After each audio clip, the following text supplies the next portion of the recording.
Merhaba arkadaşlar. Kışlık konserve domates yapımı için 10 kilo domates aldım. Tarla domatesi gördüğünüz gibi.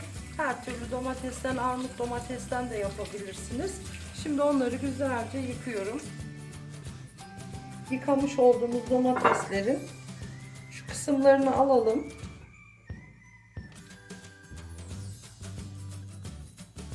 Tabii bazıları çürük de çıkabiliyor. Onlara da dikkat edin.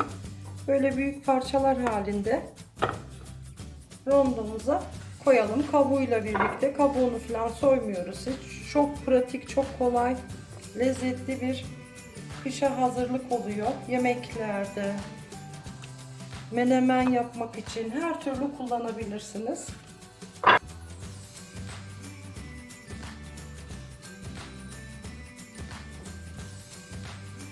Eğer böyle bir rondonuz yok ise rendeleyerek de yapabilirsiniz. O zaman kabuklarını almanız gerekiyor.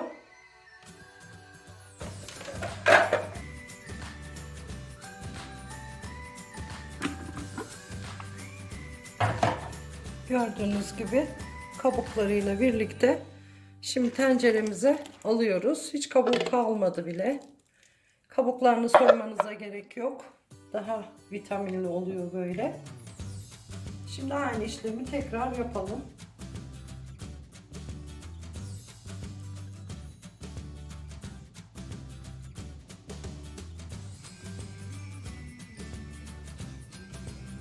Evet, son domates sosumuzu da ekliyoruz. Tencereme de anca yetti zaten. Gördüğünüz gibi kabuklarıyla filan ben altını da yaktım. Bir taraftan da kaynamaya bıraktım.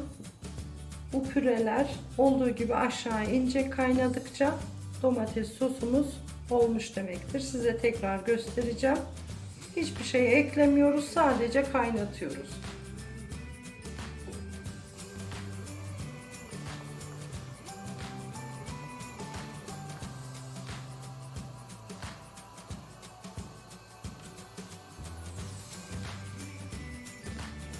Ara ara karıştırarak yaklaşık 40 dakikadır kaynatıyorum. Gördüğünüz gibi bir parmak kadar domatesin suyu buharlaştı. Artık altını kapatıyoruz. Şişelemeye geçiyoruz. Sıcak sıcak şişelerimize koyacağız ve ağzını hemen kapatacağız.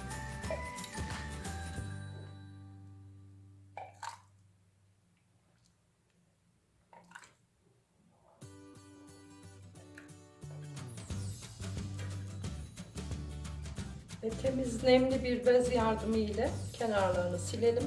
Kapağımıza tortu hiç kalmasın. Temiz kapak kullanmaya gayret gösterin.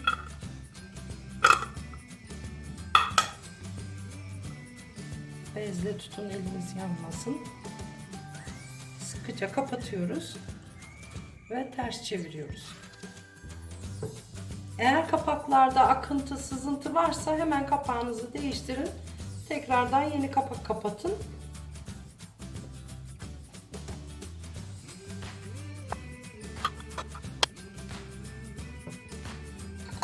Son kapağımızı da kapatıyoruz sıkıca ve ters çeviriyoruz. Soğuduktan sonra serin ve güneş görmeyen bir yerde kış boyunca muhafaza edebilirsiniz.